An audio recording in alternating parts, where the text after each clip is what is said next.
Alright, we're gonna spend about 10 minutes working on the old GMC today. So when I went out to buy the new grill, which is not this one, it's in the back of the truck, it's got to be painted. Stupid me, didn't realize he had the two parts I was missing. I'm missing the piece that goes over like this and the little trim piece that went across here. I have all the other parts. Everything else I have. When I tried the grill, I haven't put them back on yet because I just haven't got around to it, and they're in here. They're right there. So this is the piece I didn't have. Oops, sorry. This piece of sheet metal here, and they have this on Jim Carter and a couple other websites that you can buy these old parts, but I think it's like 125 bucks or something, plus shipping and duty and exchange and all that other stuff. I'm talking major bucks, so it would probably cost me over 200 to get it here. It goes on something like that or like that. So we know we have that, and it just happened to be attached to the part with the grill when I brought it home. And then when I got home, I realized that I'm missing more than just this. Is the part that came with the new grill. The painted black one over here is the one original to the truck. Well, it came with the truck. I don't think it's original. It could be original. 1948, could be. So this goes like this. It's real simple. Yeah. And then this piece goes on here. Yeah, so that hole lines up with that right there. And then, see, we're still missing the piece that goes over here. So I'm gonna go get that. And I was thinking this is not the right rad, but now I'm starting to think maybe it is the right rad. Both these parts that I have, this rusty one and the one that's painted black, are in good shape, so I'm gonna have to toss up on which one I'm gonna use. This just came with the whole grill assembly. It was all kind of connected. Here's the grill. So there's not many differences between this grill and the 1948 grill. This is a 1950. I think he said it's a 54, or it could be a 55. I'm not sure. I think the only 2 years they had this first type of grill here with this heavy steel frame around it. This is like super duper crazy strong, and it's got these steel bars that go down and brace to the frame. This is just sheet metal here, so it's just thin. That's the same kind of sheet metal as these. That's called a 4-bar grill, and the 3 bars are also the same as these 4 bars here. So I'm gonna take, I think I mentioned that in the last video, I'm gonna drill the rivets out from this top one and replace it with the bottom one. You can kind of see it's all dented up. I try to get it back straight, but there's 8 rivets. So you got 2 in the middle here, 2 in these 2 middle crossbars, and 2 on each end. So drill them out. I'm gonna try and buy some rivets that are fairly close to what we've got here, and then I gotta weld these holes shut and rivet that on. These are so pitted, there's no fixing these. You look closely here, deeply pitted. I mean, I'm sure body work, filler, sandblast and filler would fix it, but yeah, I don't know. I'm not too upset that I'm changing it. A lot of people are kind of not upset, but they're kind of thinking, why don't you keep the original 1948 grill? And I said, no, I don't like it. It's ugly. This one's nice. When that one's in there, it looks a lot like the Chevy.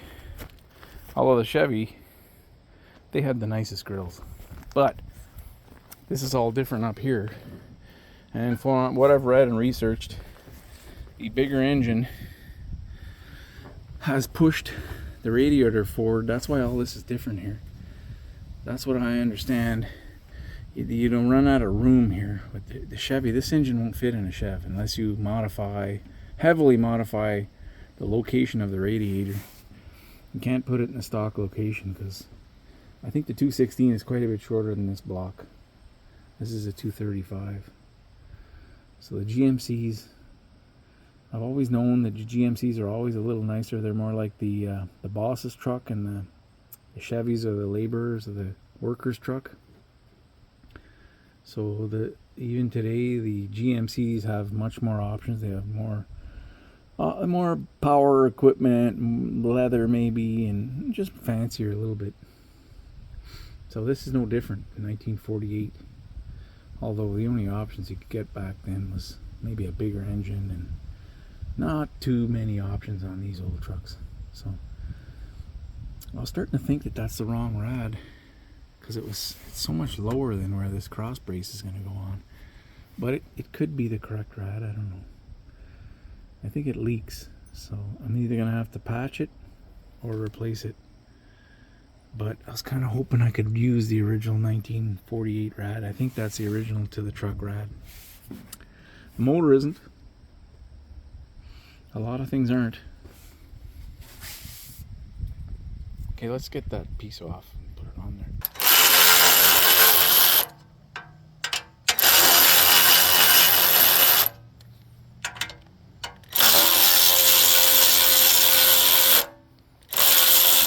Sure is well bolted together. Alright, this little corner here is bent forward, so I'm going to go get an adjustable wrench and we'll bend that back. But it's going to fit. So there's this little clip here. There's probably two of these clips. I think there was one right there. And they're for wires to go across there. So what wires went across there? Must have been these. Where do these go, you know? Like, anybody know what these wires are for? They went down here. Yeah, there's two spots for wires to attach there, I think. It must have went. I don't know. Where would they go? There's nothing down there that takes power for anything, but I thought these wires were for the headlights. That's probably what they're for, because they're not wired up right now.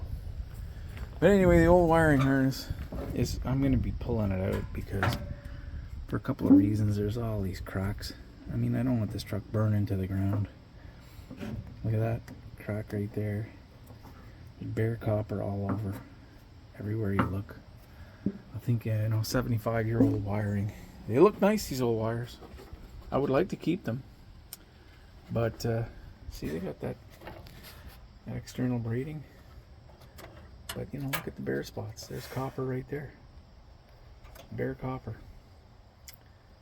What's going to look, I think modern wiring, like that red stuff back there, I don't think it's going to hurt anything. So we'll go get a wrench. That must be original paint right there. I thought this was primer. Let's go look at that part. It looks like gray primer from the factory, like original gray primer. What do you guys think? But then I got black here, so it must have been black on top of the gray, and the black is worn off. Because here it's protected by this piece on top of it back here. Anyway, I had a good look yesterday. Got back from that road trip to get this part, and the bottom of this rad support right here, it's in good shape. Like I looked it over. I don't see any rust holes or anything down there. You can kind of see a little bit of it right there. So my plan was to pick the best of the two, and I may still change it, but I looked at the let's go get that thing. Okay, so you see this, it's a little rusty here, but all the metal's there. So the rat support part is just great, really great shape. There's nothing wrong anywhere.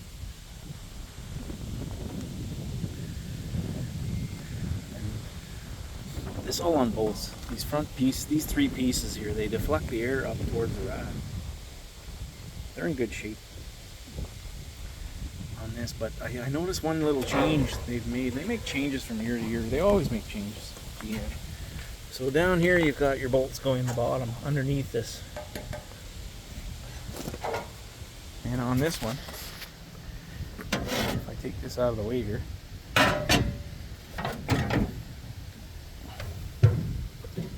you can see they bolt on top. See, that one's there. The bolt's on top.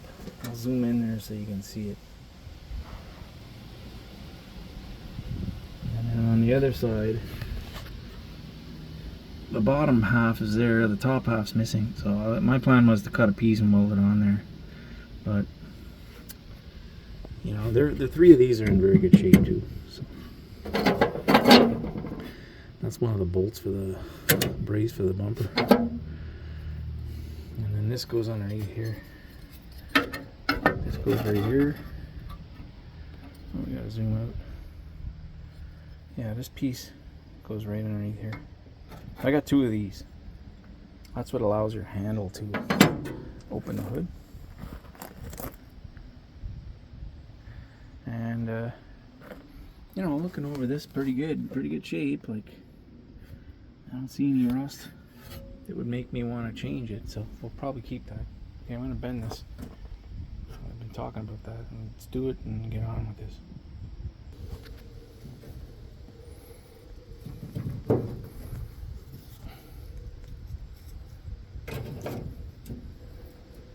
Okay, pretty simple. A little bit of hammering and we'd have that right back. It's still not. This is very, very flat across there, so got a little wave in there. We'll work on that some more. But mainly what I wanted to do is fit this in there. And there's the original. That's how it goes, man. Ladies and gentlemen. We've got all the parts we're missing. I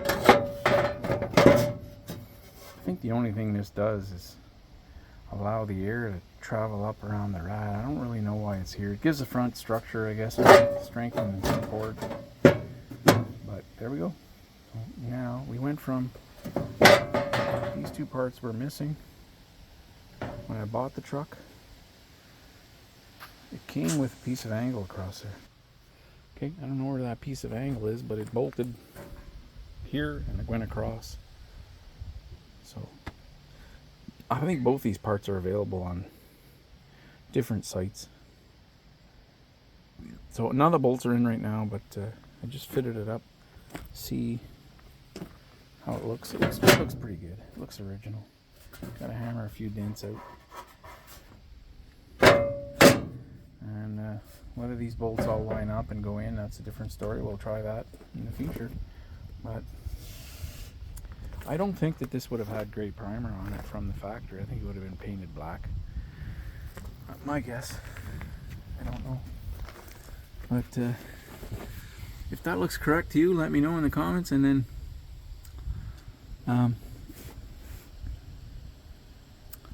yeah, it allows the air to go up and around the rad, try and blow some of that heat off there, I guess. That little metal fan can't really do much cooling, I don't think. A little bit when you're in traffic, maybe, I don't know. It needs a lot of work, this truck. My plan is to pull the whole front clip back off of it again and repaint the I'm going to repaint this red the color I want. I haven't decided 100% on which color, but I believe it's going to be base coat, clear coat. It'll probably be next year sometime, or it could be even the year after. And no guarantees when any of this will be done, because it's just so much work to do on this truck. First of all, the first thing I want to tackle is get the brakes working and convert it to 12 volt. I think I've pretty much, I'm 95% decided I'm going to do that. I'm reluctant because it would be cool to keep it all original. You can buy an alternator, a 12 volt alternator, looks just like this one here. That's a 6 volt.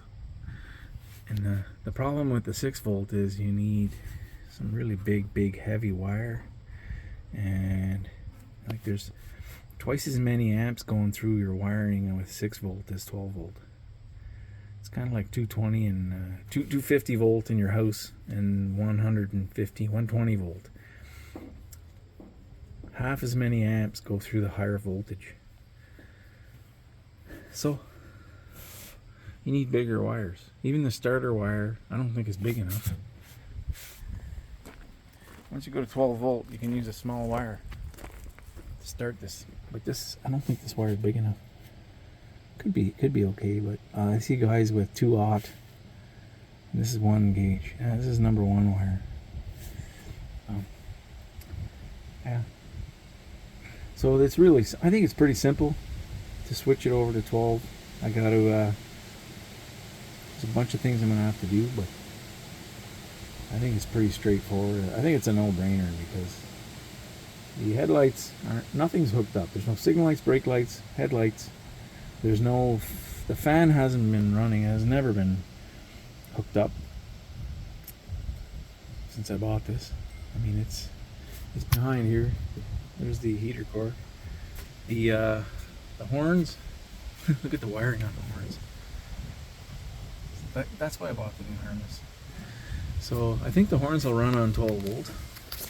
I think the starter will too. I've been told by a few guys your starter will run on 12 volts. You know, you can't sit there and crank it all day long, but so I got to get a new coil. I got to get a new what do you call it there? Condenser. Maybe the spark plugs need to be changed. I don't know. Have to look into that. I'm not sure about that, but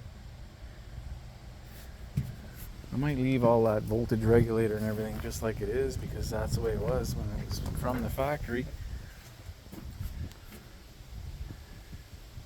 Yeah. Stop and tail fuses. So this must have fuses behind it. I didn't look at this yet. Oh yeah. That's cool. And there's a spare fuse in there. This must be added to it. 20 amps. Okay, so I'll pull, I think next spring, whenever I do decide to paint it, I'll pull the hood off 2 front fenders and I'm gonna paint the front clip. I'll do it in 3 stages, I think, maybe even more, maybe 4 or 5 stages, but I'll do front clip, the grill, hood all in one shot. The second stage we'll paint the cab, and then the third stage I'm going to pull the box right off and we'll paint the box. I'm going to take it all apart. I'm going to get paint in behind these where this connects up. This whole thing comes apart. Fenders, I'm going to pull them off, paint in behind there too. And yeah, oh, there's that piece of angle. This must be off a Chevy or something. This looks like original part to something. This must be a Chevy cross piece. Because I think the cab, it's a Chev cab. It says Chevrolet right on the dash. I was told by the guy I bought it from. It's got Chevy right there, Chevrolet over there. So it's half GMC, half Chevy. And oh yeah, and I got this too. When I bought that new grill, this came with it. It's a little beat up. There's a couple of cracks in the right there, but I think I can do something with that. I can hang it on the wall of the shop or something. Be nice. Use the old 3-bar and this together, and I have to I gotta make the pieces that come down. I don't have those.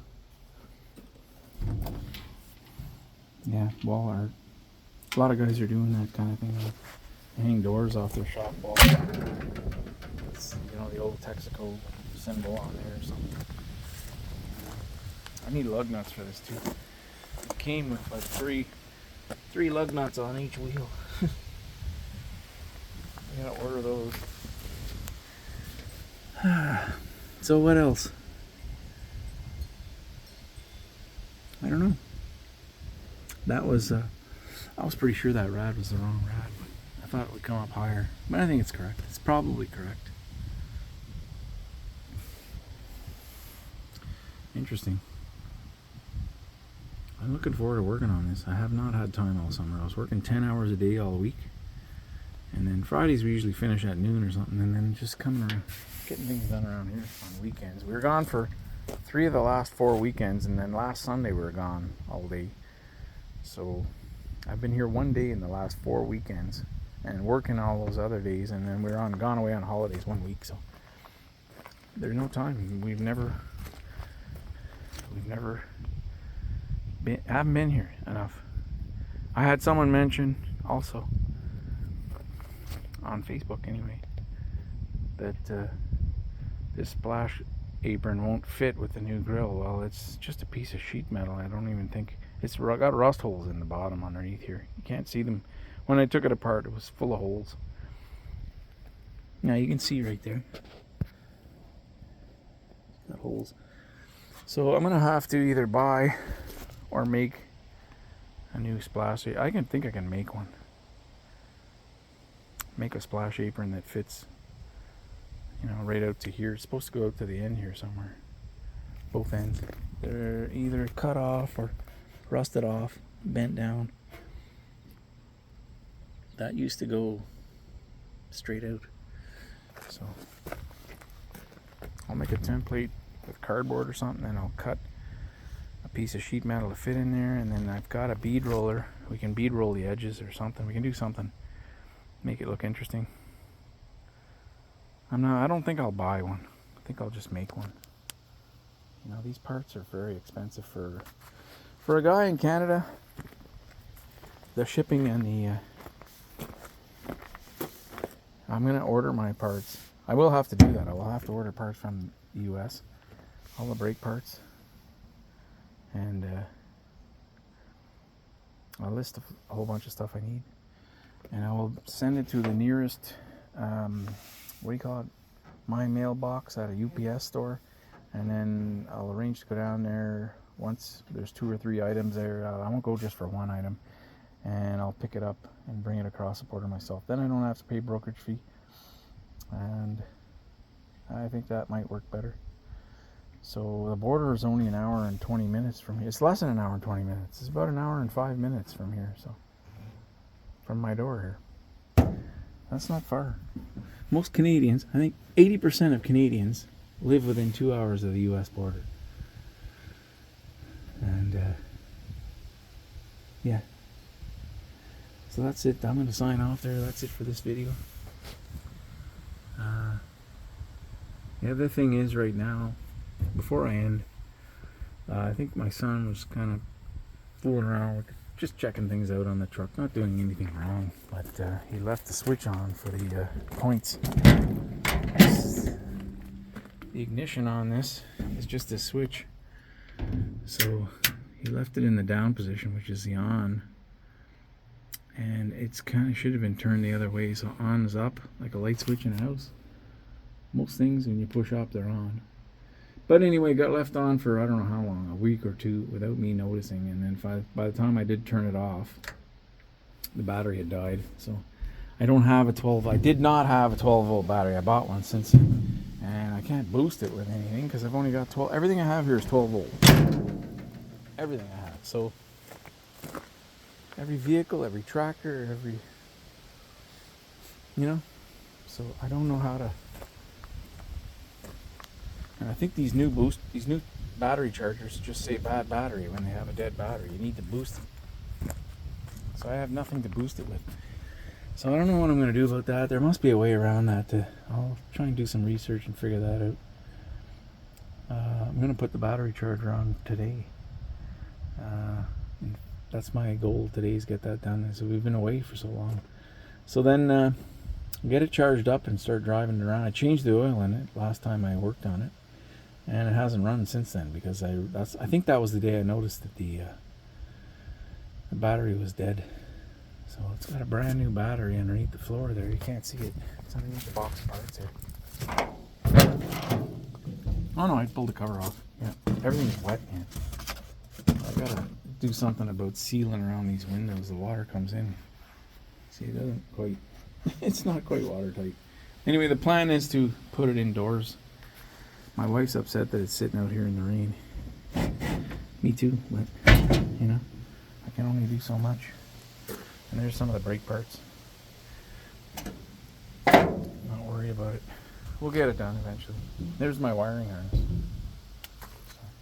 So, it's got everything. I really like this wiring harness. Everything is labeled on it. See all those? Every wire says what it is or what it does. So there's no confusion. You run these wires, and even in a year or two from now, If I'm not sure what that wire is, I just have to read what it says on there. And they're all different colors. So I think it was well worth the money. And then I've got all these monitors. I bought the bigger one. I think there was 11 circuit, and then there was a 22 circuit or something like that. I got the bigger one. I don't know why. I probably could have got by with the 11 circuit, but if I want to add anything, I've got the wire. It's all there. Okay, well that's it. We're gonna 25 minutes of me rambling. Leave a comment, subscribe. Thanks for watching.